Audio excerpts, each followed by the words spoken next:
Good morning, children. We are back with the topic people we admire. In the previous class, we have studied about Vivekananda, isn't it? Who will always be admired for his religious philosophy. Certainly, we must have taken the essence and will strive to abide his philosophy of tolerance. He believed all religious preachings lead us to the same goal. Today, we are with the genius known for his exceptional work in science. When I speak regarding the designing of the first dam in a country with the automatic sluice gates, I am sure you must have guessed, isn't it? Yes, he is Sir Visvesvaraya, an engineer to design the sluice gate in the dams. Till that time, we were not having automatic gates.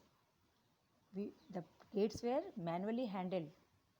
Surely a man of great deeds he was. He had great ethics, values. He dedicated his life for the development of modern India. Throughout his career as an engineer of about 30 years, he excelled, and later even he spent 10 years in the as an administrator or chief minister working as a Diwan of Mysore and gave his service as an advisor also. Children, if we read about the biography about him, we discover the fact that he astonished the people around him with his courage, integrity, and patriotism. From his very childhood, if you see, he was eager to learn new things, never wasting a single minute. Though he faced many hardships from his childhood as he lost his father at a very young age of 15. But he could overcome all hurdles or struggles because of his hard work and discipline.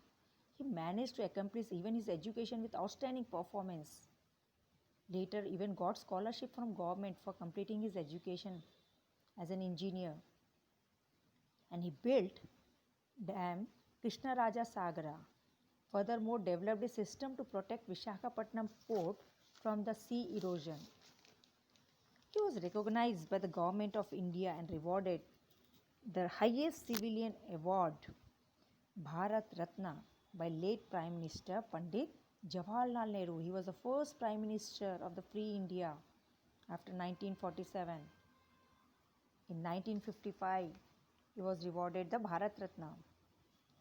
I would like to quote his words that I felt incredibly powerful. Hope you also may get influenced by it. It is better to wear out than to rust out. I repeat, it is better to wear out than rust out.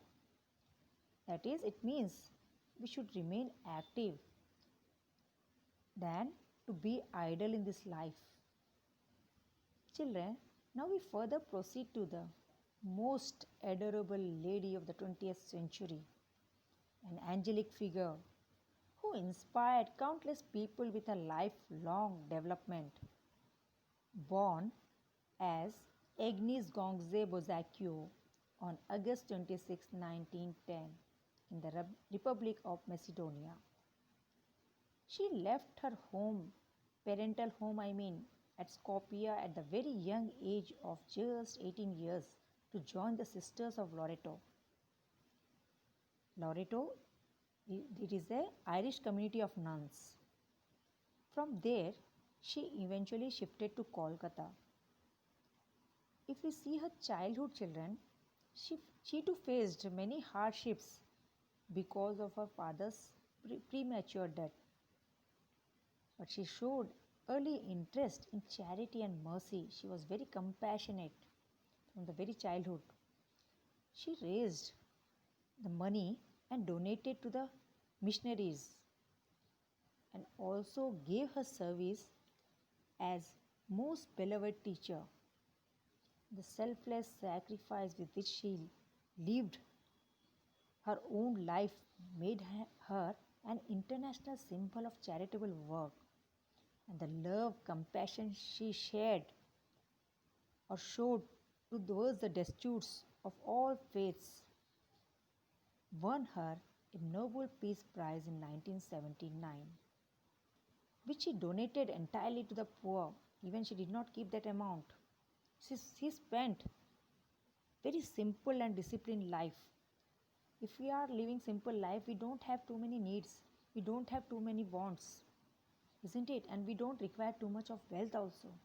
So as she lived a very simple life, she hardly required much money. Whole money she devoted. Only she wore a simple robe. You are seeing here a white colored robe with a blue border, usually related to people who are backward class.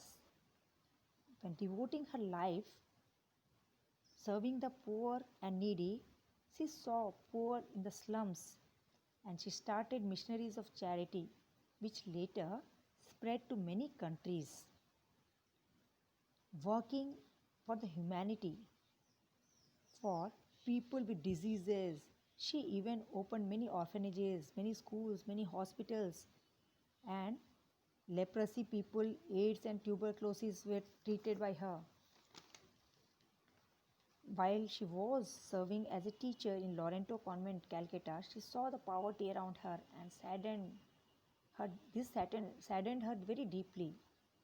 So she started the missionaries of charity for serving the poor in the slum areas. Children, you might be knowing what are the slums.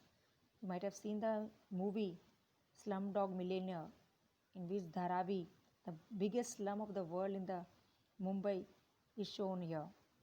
The areas where very mostly economically weaker classes people live. Economically, they are very backward. They reside here, and if you see that, you come to know what are the challenges these people are facing. So she even started Nirmala Hridaya for the people who are dying and Shishu Bhavan for orphanage children.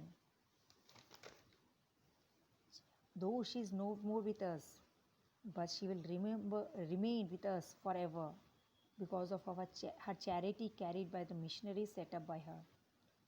Before I conclude, I would like to quote Mother Teresa's golden verse. She said, "Spread love everywhere. You have to spread love everywhere you go. Let no one ever come to you without leaving feel better and happier." Hope these personalities could influence our life, making this world a better place to live in. Thank you. Bye bye.